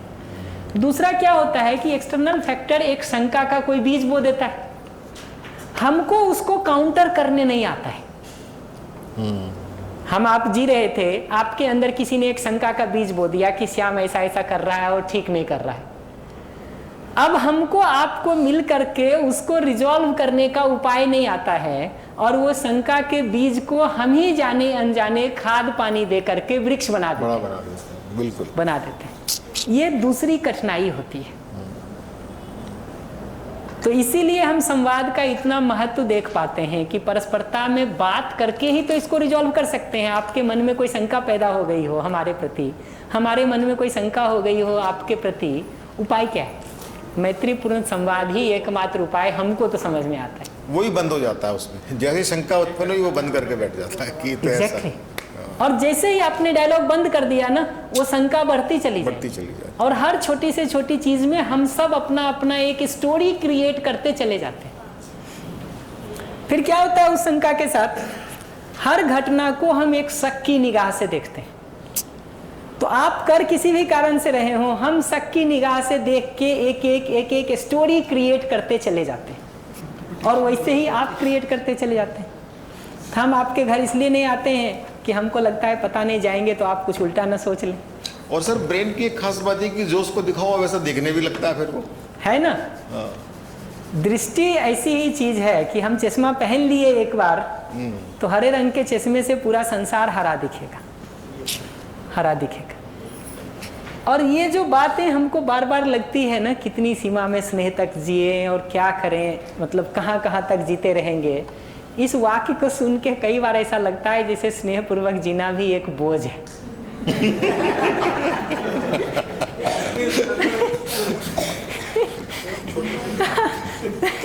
माइक एकदम पीछे है, आप तक आने में समय लग जाएगा। तो क्या होता है, अभी धीरे धीरे आप देखेंगे ना, स्नेह के भाव का एक बार वो स्वाद मिलना शुरू हो जाए, उस आत्मीयता में, उस अपनेपन के साथ जीने का एक तृप्ति हमको मिलना शुरू हो जाए, वो आश्वस्ति हमको मिलना शुरू हो जाए ना, फिर हम ज़्यादा से ज़्यादा समय और ज़्यादा से ज़्यादा लोगों के साथ उसमें बने रहना चाहते हैं। अभी क्या हो गया है, ये सब संबंध हमको कई बार बोझ इसलिए लगने लगा है कि हम सभी लोग संबंध को जिम्मेदारी की जगह से देखने के बदले अपेक्षा की जगह से देखने लगे। तो ऐसा लगता है कि ये 5 संबंधी हैं, यही इतना खून पी रहे हैं, अब इतना थोड़ी बचा है कि 20 को पिलाएंगे। ऐसा सेंस हो गया है। तो पिछली स्लाइड में हमने वो बात लिखी थी कि संबंध का मतलब अपेक्षा की जगह से उसको देखने के बदले ना जिम्मेदारी की जगह से देखने की जरूरत है। अपने निर्वाह पर प्रधानता से ध्यान दे करके जीने की जरूरत होती है। जिम्मेदारी की जगह से संबंध को पहचानने की जरूरत है, न कि अपेक्षा की जगह से। हम सब आज के दिन इन संबंधों को अपेक्षाओं की जगह से जब देखने लगे हैं ना, तो लगता है जितने ज्यादा संबंधी उतना ज्यादा बोझ। जिम्मेदारी की जगह से देखेंगे, उसमें एक दूसरे को सहयोग करने की प्रवृत्ति के साथ देखेंगे, तो डिजाइन ऐसा बन जाता है कि जितने ज्यादा संबंधी उतने ज्यादा सहयोग का गारंटी। अपेक्षा नहीं कह रहा मैं, गारंटी, क्योंकि आप हमारे लिए करना चाहते हैं, हम आपके लिए करना चाहते हैं। और स्नेह के भाव का स्वाद एक बार मिलना शुरू हो जाए ना, फिर ये बहुत गौण हो जाता है कि किसके साथ आप स्नेह कर रहे हैं। ठीक वैसे ही जैसे चाय का स्वाद आपको एक बार अच्छा लगने लगे ना, तो ये गौण हो जाता है कि वो प्लास्टिक कप में है कि स्टील के ग्लास में है कि पोर्सिलिन के कप में। जब तक आप ये कप देखने का काम कर रहे हैं ना, तब तक आपको चाय और कॉफी का स्वाद नहीं मिला है, ये पक्का है। वो चाय या कॉफी के स्वाद के साथ, वो खीर के स्वाद के साथ उसका पात्र गौण हो जाता है, सेकेंडरी हो जाता है।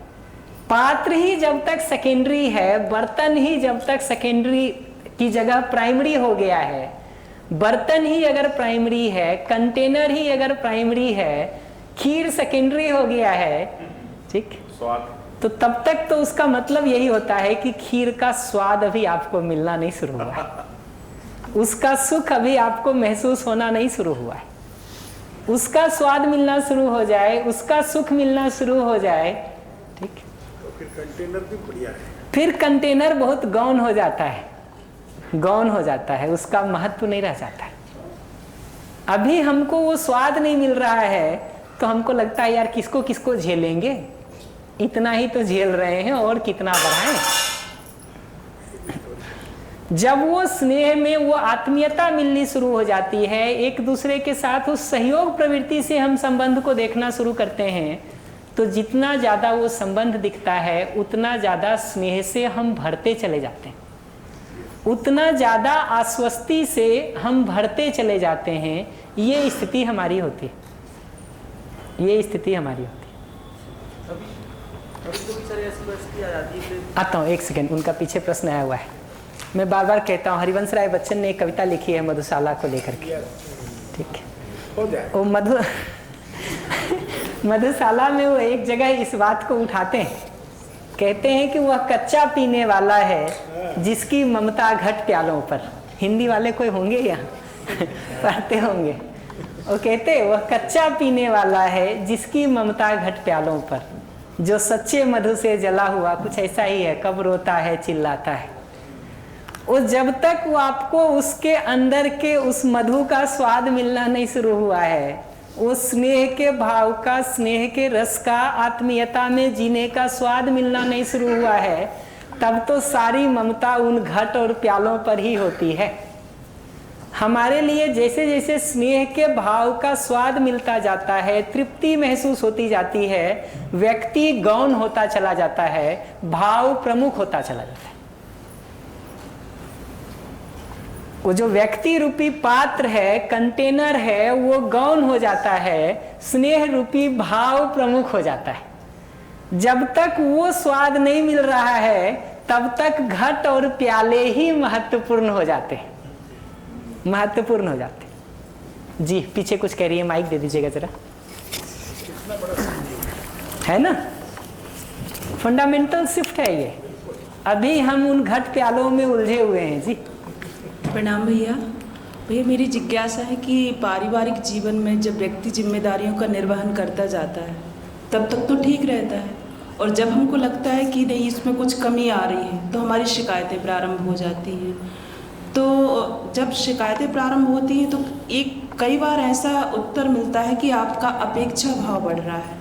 तो कृपया जिम्मेदारी और अपेक्षा को थोड़ा सा विस्तार से बता दें। कल तो उसी पर थोड़ी बात मैं कर रहा था, अभी बहुत संक्षेप में बता देता हूँ। देखिए डिटेल नहीं करूँगा उस पर, और अभी करेंगे हम आगे उसको एक्सपेंड, आगे करेंगे उसको एक्सपेंड। अभी के लिए तो देखिए हम इतना ही कहेंगे कि संबंध में जो हमारी जिम्मेदारी होती है उसको हम निभाने का काम करें, जो आपकी जिम्मेदारी है उसको आप निभाने का काम करें। हम दोनों की अपेक्षाएं बिना मांगे और बोले पूरी हो सकती है। ये बात पकड़ में आती? इसका दूसरा भाग ये है कि अगर किसी जगह पे हमको लगता है कि अगला कम कर रहा है या अगला कह रहा है कि आप ओवर डिमांडिंग हो, ठीक है, तो उन जगहों पर एक सार्थक ढंग से संवाद की जरूरत है। किसी भी जगह पर देखिए समस्या का, मानव की परस्परता में समस्या का एक ही समाधान है, सार्थक संवाद, मैत्रीपूर्ण संवाद, आत्मीयता के साथ संवाद। विवाद नहीं कह रहा हूं मैं, संवाद, संवाद यही उपाय है। कैसे करें उसको, उस पर आता हूं, तो आपको हो सकता है उन प्रश्नों का उत्तर स्वाभाविक रूप से मिलना शुरू हो जाए। जी धन्यवाद भैया। हाँ एक सेकेंड, बढ़िया।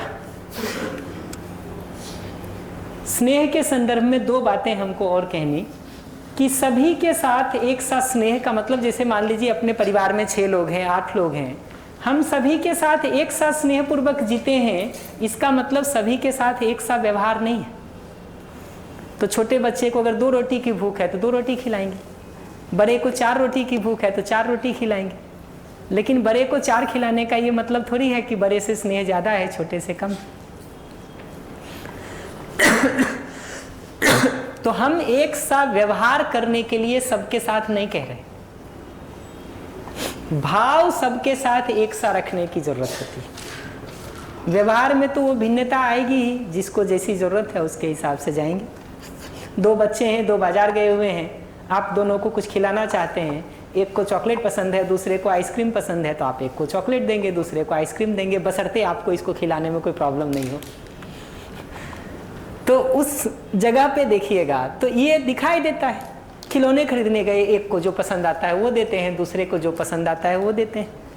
एक साथ स्नेह का ये मतलब नहीं है कि दोनों को एक ही ब्रांड देंगे, दोनों को एक ही चीज देंगे। उसी तरह से स्नेह का लक्ष्य दूसरे से अपना मनोनुकूल काम करवाना या कुछ लाभ पाना नहीं है। अगर स्नेह के पीछे वो एजेंडा छुपा करके रखे हैं कि अपने मनोनुकूल आपसे कुछ करवा लेंगे, ठीक है, तो आप जैसे ही कुछ अच्छा बैठ के बात करना शुरू करते हैं ना, अगले को भय शुरू हो जाता है कि ये अभी क्या एजेंडा निकलने वाला है। हमारे नायक जी कह रहे थे, जिस दिन अच्छी चाय मिलती है, अभी थोड़ी देर पहले, कि जिस दिन अच्छी चाय मिलती है ये डर लगने लगता है कि अभी कौन सा डिमांड का लिस्ट साथ में आने वाला है।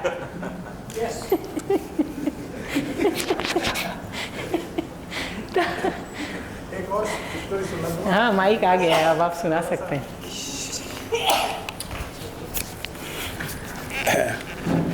भैया जी, आप प्रसन्नता पूर्वक जो अभिव्यक्ति दे रहे हैं, पहले तो उसके लिए मैं तहे दिल से धन्यवाद देता हूँ। एक ताली बजा दीजिए सभी भाई लोग। हो गया जी। एक छोटी सी स्टोरी है इसी की, स्नेह पर ही है। अपने ससुर जी को हम ये बोल के गए थे कि हम एक शिविर में जा रहे हैं अपने इसी में, तो आप घर पे आ जाना, शाम को रोजाना नाइट ले लेना, सुबह आपको हमारे भाई छोड़ने आ जाएंगे उनके घर, 5 किलोमीटर की दूरी। तो संयोग से हम जब यहाँ थे शिविर में, तो उनको वो छोड़ने गए, और सुबह सुबह जब छोड़ने गए तो रास्ते में कुत्ता आ गया मोटरसाइकिल के उसमें। तो ससुर एक सेकंड में रोकूंगा। देखिए क्या होता है ना, बस इंटरेस्टिंगली बता रहा हूँ, भाषा दिख गई हमको तो इसलिए कह रहा हूँ। रास्ते में चला रहे थे ना, तो कुत्ता आ गया, ठीक, ऐसा लगता है जैसे चलाने वाले की कोई गलती नहीं है, गलती कुत्ते की। जी, तो कुत्ते के आने से अथवा उनके ध्यान चूक जाने से ससुर जी को पैर में फ्रैक्चर आ गया। तो हमारे साले महोदय जो है, दूसरे दिन जो है, ये मेरे को सूचना आई कि देखो यार, जिया जी तो कहीं जाते रहते हैं और ये हमारे पिताजी को ऐसा हो गया। हम वहाँ घर गए तो हमने उनको सहर्ष खुशीपूर्वक कहा कि आप पिताजी को यहाँ मैं लेने आया हूँ, हमारे घर रखा, हॉस्पिटल में 15 दिन रखा, फ्रैक्चर ठीक किया, और 1 महीने तक घर पे हमने शानदार ढंग करके बढ़िया गोंद के लड्डू वड्डू खिला करके बढ़िया पैर करके टनाटन चलती हुई स्थिति में भेज दिया। आश्चर्य तब हुआ जब मेरे को 15 दिन उसके बाद में पुलिस वाले मेरे घर आए और उन्होंने कहा आपको हम अरेस्ट करते हैं। हमने कहा भाई क्या हुआ?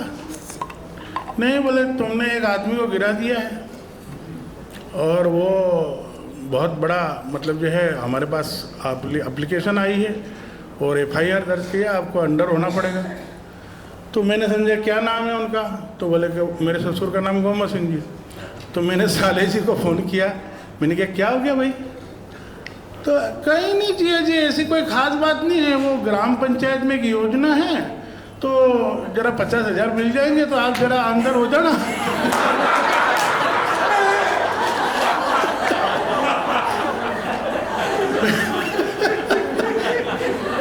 एक जरा सा एक कदम अंदर हो जाना और बाहर आ जाना, हो जाएगा काम। मैंने कहा भैया जी आप मेरे से ही पूछ लेते, आपको और मदद की ज़रूरत होती तो मैं कर देता। मेरा आपके साथ स्नेह है। नहीं, वो सरकारी स्कीम है तो फ़ायदा मेरे को सरपंच आया था कि तेरा काम करवा दूं, तो तेरे ससुर को मना ले, जरा सा अंदर जेल में जाना पड़ेगा और वापस आ जाएंगे, जमानत देने वाला मैं बैठा हूँ। तो ये स्थितियाँ हैं कि हमने उसके बावजूद भी हमने उसको अदरवाइज नहीं लिया, उसके बाद भी कहा कि कोई बात नहीं, आपकी ये भावना है तो इस पैसे को हम रीइंबर्समेंट कर देते हैं।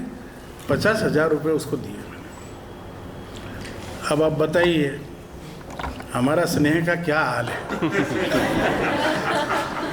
जी, आपके एरिया में बहुत काम करने की जरूरत है। मेरे एरिया में अगर कोई बच्चा साइकिल से गिरा झाबुआ तो समझ लीजिए वो 1 लाख के नीचे आया। कोई हॉस्पिटल में बेचारे जितने भी ये BHMS वाले हैं, जरा सा अगर एक सुई थोड़ी सी गर्म हो गई और बुखार आ गया तो 50 का धड़ा आ जाता है और कहते हैं कि ये आदमी तेरे दरवाजे पर, और फिर 50 लोग मिल करके उसका तोड़ करते हैं और डॉक्टर को 2 लाख में पहुंचा देते हैं।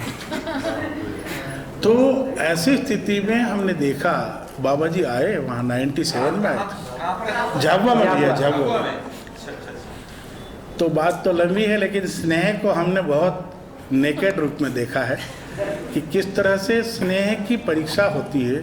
ये तो अच्छा है कि अस्तित्व हमारे सामने खड़ा है और हमने मानव की मूल प्रवृत्तियों को भी दिया जांचा है कि आदमी यानी अपने पिताजी के साथ में भी कितना बड़ा सौदा करने जाता है वहाँ ज़मीन के लिए, जबकि मेरे पिताजी ने मात्र एक दरवाजे की जो कटकनी रहती है ना उसको लेने गए थे, तो वहाँ उसको डेथ कर दी।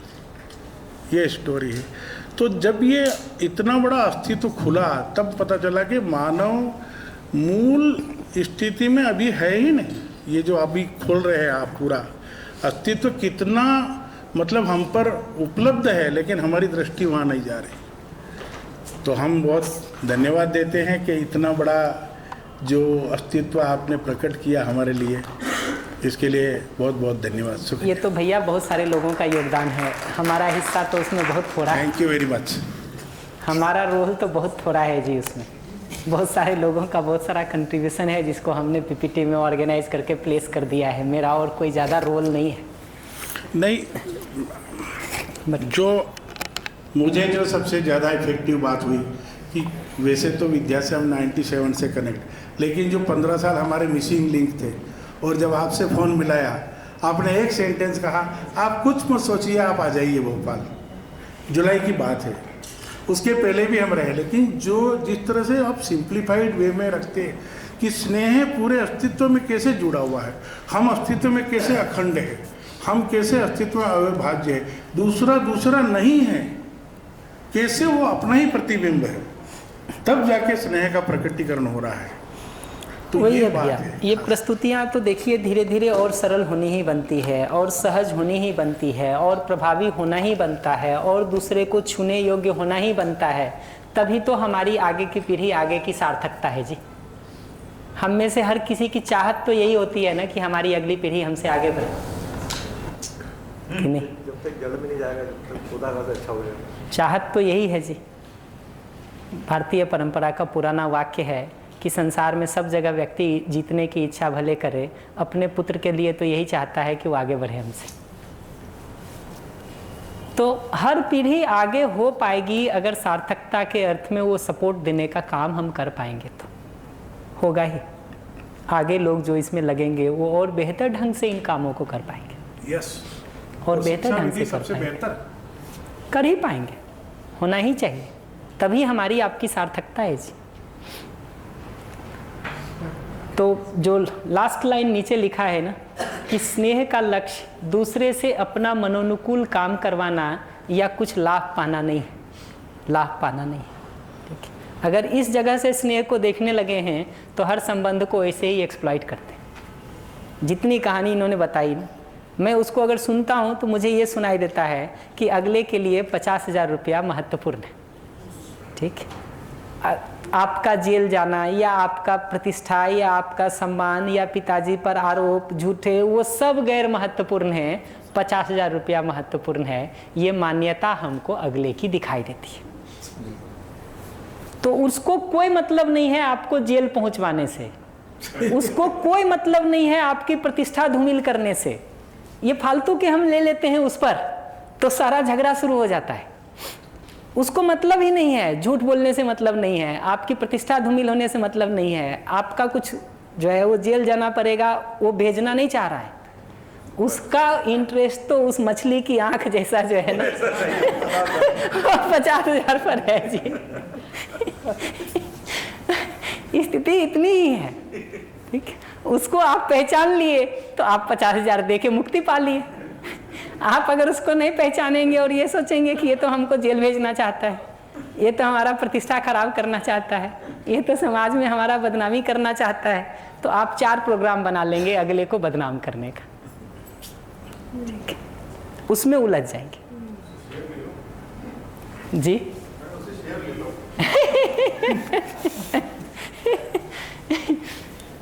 तो क्या होता है कि आदमी अपनी एक निश्चित मान्यता के तहत कुछ चीज़ों को पहचानता है, उसके लिए फिर वो बाकी सारा संसार फैला रहा होता है। हमको लगता है कि हम ही को तंग करना चाहता है, ठीक है। अजीब, उसको फुर्सत नहीं पड़ी है आपकी, उसको तो फुर्सत पड़ी है सिर्फ उस 50,000 की। और आप दे दें, मैं ये भी नहीं कह रहा हूँ, तो मैं कोई ये सॉल्यूशन नहीं कह रहा हूँ कि कोई मांगे इस तरह से तो दे दें। उनके अपने घर के लोग थे, इन्होंने भी सोचा होगा दे देते हैं, क्या फ़र्क पड़ता है, पत्नी को दें कि उसके भाई को दे दें। नहीं, उन्होंने कहा, पत्नी ने कहा। वही कह रहा हूँ। तो आपने बेसिकली पैसा उसके भाई को नहीं दिया है, आपने तो पैसा अपनी पत्नी को दिया है। माइक दे दीजिएगा इधर। अच्छा, दीदी कुछ पूछ रही हैं, पहले दे दीजिए, इधर दीजिए, कोई नहीं, कहीं कहीं एक साइड दे दीजिए, कोई दिक्कत नहीं, दे दीजिए। 2 प्रश्न के बाद हम ब्रेक कर लेंगे। सर, जैसे मैं इंग्लिश पढ़ाती हूँ तो मैंने बच्चों को बोला कि अगर सब पास हो जाएंगे तो मैं आपको आउटिंग के लिए ले जाऊँगी। ऐसे बच्चों को ले जाया नहीं जाता है वहाँ पे, तो मैंने उनको लालच दिया। सर, मेरा 97% रिजल्ट आया, केवल एक लड़की उसमें फेल हुई। और आप सब जानते गांव में इंग्लिश पढ़ाना कितनी मुश्किल काम है, और सारे बच्चे पास हो गए। तो हम किस कैटेगरी में रखेंगे कि हमने स्नेह से उनको लालच दिया कि ये करना ठीक था कि नहीं था? वही ठीक है कि नहीं है से ज़्यादा मैं 2 बात कहूँगा। एक ये कि इस विधि से अगर काम कर रहे हैं ना, तो उनके लिए आउटिंग इम्पॉर्टेंट है अभी, तो कम से कम इंग्लिश इम्पॉर्टेंट नहीं है। सही में सर, क्योंकि उनको कहीं नहीं ले जाया जाता कभी भी, है ना, इसीलिए इतना काम कर रहा है आपके यहाँ। जिनको 2-4 बार ले जाते होंगे ना आउटिंग पे, वो कहेंगे रखो अपने पास। मैडम 2 दिन क्लास आप पढ़ाते रहो, हम आउटिंग करके आ जाते। तो ये काम करता है, तभी तक करेगा काम, लेकिन ये काम तभी तक करता है जब वो आउटिंग या जिसकी नीड आप उसको बता रहे हैं वो उसको बहुत ज़रूरी लग रहा हो। जिस दिन से वो नहीं लगना शुरू होगा, ये काम करना बंद कर देगा। इतना ही कहूँगा मैं अभी तो जब कोई उपाय नहीं दिख रहा हो तो करिए, ठीक है। बट धीरे धीरे हमको ये पहचानने की ज़रूरत है कि क्या और बेहतर तरीके हो सकते हैं क्या इसके लिए। क्या अंग्रेजी पढ़ने लिखने की कोई और सार्थकता उनको बताई जा सकती है? क्या कोई और महत्व बताया जा सकता है? क्या उसके पढ़ाने के तरीके को और सरस और रुचिकर और प्रभावी बनाया जा सकता है? इस पर सोचने के काम को हमको साथ में करते रहने की ज़रूरत है। इतना कहूँगा मैं अभी। ये माइक दे दीजिए, इनके प्रश्न के साथ हम क्लोज करते सेशन।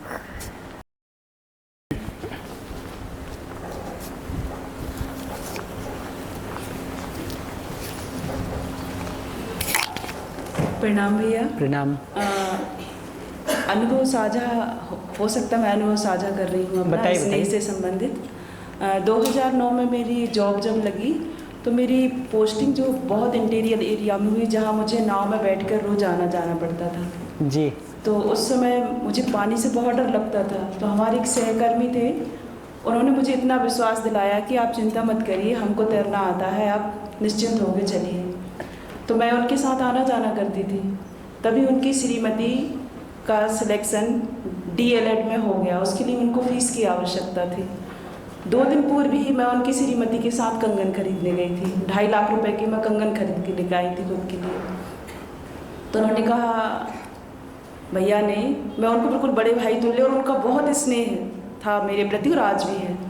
तो उन्होंने कहा, बेटू लगभग 1 लाख रुपए की आवश्यकता है, यदि आपके पास हो तो। हमने कहा, भैया पहले बता दें आप, हमने कंगन खरीद लिए हैं।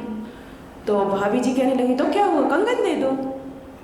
तो हमने कहा हाँ ठीक है कंगन ले लो। हमने बोल तो दिया लेकिन परिवार में किसी से कुछ पूछा ही नहीं।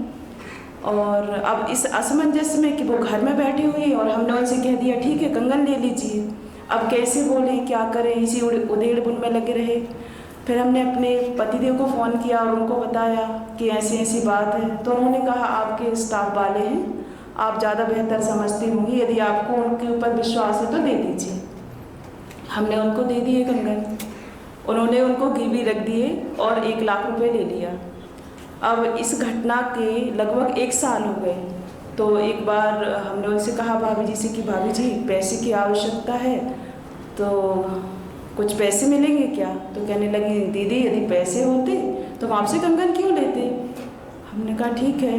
फिर एक क्रम निकलता गया, 1 साल हो गए, 2 साल। अब थोड़ा सा हम पर पारिवारिक दबाव बढ़ने लगा कि आपने तो बड़े अच्छे भैया हैं, ये भैया है वो भैया, बताओ तुम्हारे पैसे के बारे कंगन के बारे में वो आज तक कुछ नहीं बोल रहे हैं। तो भैया से मैंने एक बार पर्सनली बात की कि भैया हमारा संबंध बहुत अच्छा है और ईश्वर की कृपा से ऐसे आत्मिक संबंध बड़ी मुश्किल से बनते हैं। यदि आप चाहें इसमें सहयोग करें तो हमारा संबंध जीवन पर्यंत बना रहेगा। आपके पास जब व्यवस्था हो जाए तब कर दीजिएगा, लेकिन मेरे परिवार के साथ बैठकर इस पर बात कर लीजिए और उनको विश्वास दिला दीजिए कि जब भी व्यवस्था होगी हम आपकी कंगन वापस कर देंगे। वो आए, वो मेरे ससुर जी और मेरे पति के साथ बैठे, उनकी चर्चा हुई और 7 साल बाद उन्होंने वो कंगन की राशि लौटा दी हमारे लिए। और इस दौरान कभी भी हम लोगों के बीच में इस बात को लेकर मतभेद नहीं हुआ। बड़ी ही सहजता से सारे फंक्शंस में वो आते थे, हम जाते थे और हम लोगों का जो स्नेह था आज भी बना हुआ। तो कई बार ऐसे लोग मिलते हैं कि स्नेह कभी हमारा टूट नहीं पाता है। जी बढ़िया। तो हमने स्लाइड अभी से चेंज कर दिया है कि नेक्स्ट जो हम शुरू करेंगे वो संवाद में सुनते समय हम सुनने के काम को कैसे ठीक से करें उस पर हम थोड़ी बात करना चाह रहे हैं ताकि हमारी प्रैक्टिस शुरू हो सके। अभी करेंगे ना। तो इसके पहले मतलब आपको 2 चीज़ों का आइडिया अब तक लग गया होगा ऐसा मैं मानता हूँ। एक ये कि अगले को देखना है तो किन 3 बातों को मुख्य रूप से देखना है, ये आइडिया लग गया होगा। दूसरा, अपने स्नेह को आपने उलट पलट के देखना शुरू कर दिया होगा कि कितना वो स्नेह है, कितना उसमें कहीं गैप है और उस गैप को भरने के ऊपर आप सोचना शुरू कर दिए होंगे, ऐसा मैं मानता हूँ। आगे का जो पूरा संवाद हम करेंगे ना वो स्नेह के इस बेसिक प्रिंसिपल को ध्यान में रख के करेंगे कि जितना हम अपने ज़रूरतों को पूरा करना चाहते हैं उतना ही हम अपने परिवारजन के दूसरे संबंधी की ज़रूरत को भी पूरा करना चाहते हैं। दोनों को इक्वल पर रख के हम ज़रूर काम करेंगे, तभी आगे बात बढ़ सकती है। नहीं तो स्नेह ही नहीं है तो संवाद नहीं होगा, कुछ भी नहीं होगा। अपनी ज़रूरत का हमको ध्यान रहे, आपकी ज़रूरत का नहीं रहे तो कैसे होगा। ऐसे ही आपकी उपलब्धि में हम अपनी प्रसन्नता को देख पाते हैं, ठीक है, तभी आपके साथ हमारा स्नेह और आत्मीयता है, नहीं तो कैसे होगा, कैसे। इसी तरह से हमारे आचरण से, हमारे व्यवहार से जब तक आप तक ये बात पहुँचेगी नहीं कि हम आपके लिए कंसर्न रखते हैं, हम आपके लिए शुभकामना रखते हैं, हम आपके लिए अच्छे का भाव रखते हैं, तब तक आपका जुड़ाव हमसे कैसे होगा। और ये जुड़ाव ही पहली जगह है संवाद की। जुड़ाव के बिना कोई भी संवाद सार्थक नहीं हो सकता, सफल नहीं हो सकता, ये पहचानना जरूरी है। इतने को ब्रेक के दौरान देखते रहिए। लौट करके आप आएंगे, जब तक 3:35 हो रहा है, 4:05 में हम लोग मिलते हैं, 4:05 पे लौट के जब आएंगे ना तो ऐसे 3 लोगों को आइडेंटिफाई कर लीजिए। 3 या नहीं 3 मिले तो 2, उससे कम नहीं। आप आपस में आइडेंटिफाई कर लीजिए जिनके साथ आप अगले सेशन में कुछ प्रैक्टिसेस को शुरू कर सकते हैं। तो हम नेक्स्ट सेशन से कुछ प्रैक्टिस को शुरू कर देंगे। आप अपने हिसाब से उस ग्रुप को आइडेंटिफाई कर लीजिए। मुख्य बात उसमें 2 मैंने बताई थी कल, एक ही परिवार के 2 लोग एक ग्रुप में ना रहे, एक बात। दूसरी बात, जिनके साथ भी वो ग्रुप बना रहे हैं वो ग्रुप ऐसा ढूंढें जिनके साथ कंफर्टेबिलिटी से हम बात कर सकें, तभी तो आगे उसमें आप कोई भी प्रैक्टिस कर पाएंगे। ठीक है।